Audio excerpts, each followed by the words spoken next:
What is up everyone, my name's Al from Games Re-Up. Today I thought we'd take a look at another Japanese exclusive for the Sega Dreamcast. Now, I've started to cover these because these are a lot of games that most people even haven't heard of or haven't played or just never really knew existed. And most of them are absolute gems, don't get me wrong. A lot of them have got little quirks, but those quirks make them, they give them their identity and they just make them really, really decent gaming experiences. So today we're going to be taking a look at Zero Gunner 2. So if you're a fan of shmups, you love your shooting games, you're gonna love this. Let's check it out.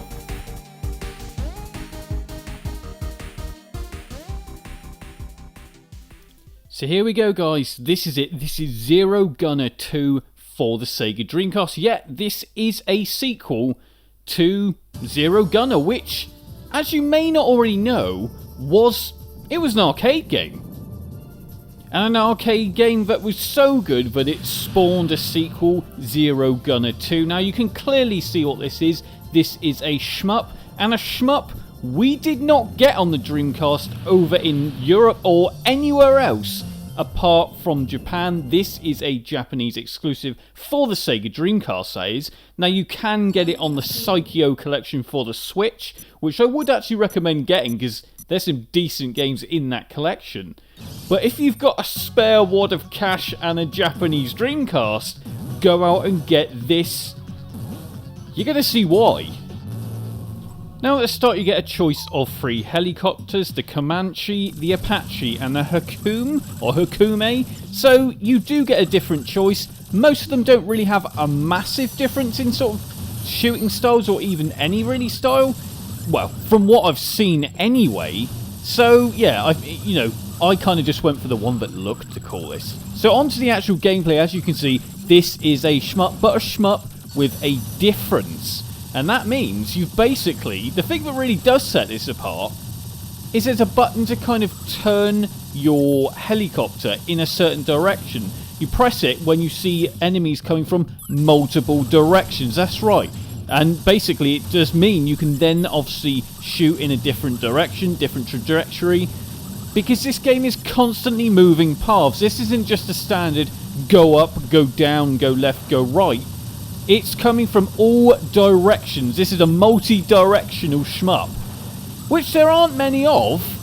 And, I can kind of see why to a certain extent. It gives it a decent style, don't get me wrong, but it can get one hell of it, confusing. But yeah, okay, I actually think this is what makes it and sort of sets it apart from other shmups. The other fantastic thing is this is 2-player. So, as I said, this game gets really hard. I'm playing it on very easy. I think they even call it childish. But yeah, I'm playing it on the easiest thing, just so for review purposes, so you can see a variety of the levels. But yeah, this is also, it's 2-player, and it's not split screen, obviously, because it's a shmup. But just imagine playing this 2-player. That is the way to play a shmup. On the couch, with your wife, your partner, whoever, you can play this. And to be fair, you don't actually need to know Japanese to play it. The game is, it has English in it as well, and, it's pretty self-explanatory. It's a shmup, it's a helicopter shoot. You do also have a special weapon as well, so make sure to pick up those energy pellets because they will give you bonus power-ups. There'll be missiles, there'll be extra stronger lasers or whatever, guns you're using.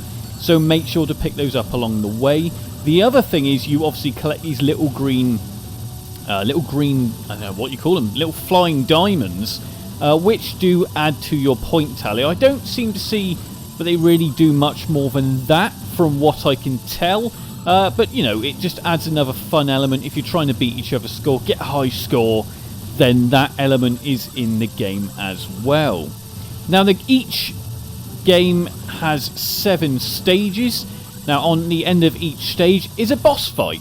As you've probably already seen, there are bosses at the end of each level. Usually, it's a bit of a transformer kind of weapon, if that makes sense. So one of them was a train that turns into something. One of them is actually a plane that turns into a mech. But, there's a many different varieties of enemies here. And I absolutely love it. As you can see here, it's just right now is another element of the multi-directional gameplay. That's the thing that really, for me, sets it apart, because a lot of shmups, they're linear in you know, not being multi-directional, whereas this sets itself apart. I love the neon lights from the bullets, I love the missiles, the explosions, the music. It's all so arcadey, but that's what you want in a shmup, and I think, like I said, this is what sets it apart from other shmups. So it's glad to see it, and like I said, if you've got the money to spare, because this is pretty much a £200 or more game. That's the Japanese version, that is, and obviously you've then also got to make sure you get a Japanese Dreamcast. Yeah, so if you've got the money, I would 110% say get it, because it is really worth it, as you can see right now. So, yeah. Anyway, I've been out from Games Rip. Hope you've liked this nice little look at Zero Gunner 2, the exclusive Dreamcast game. I've been out from Games Rip. Like, comment and subscribe. And I'll see you all soon.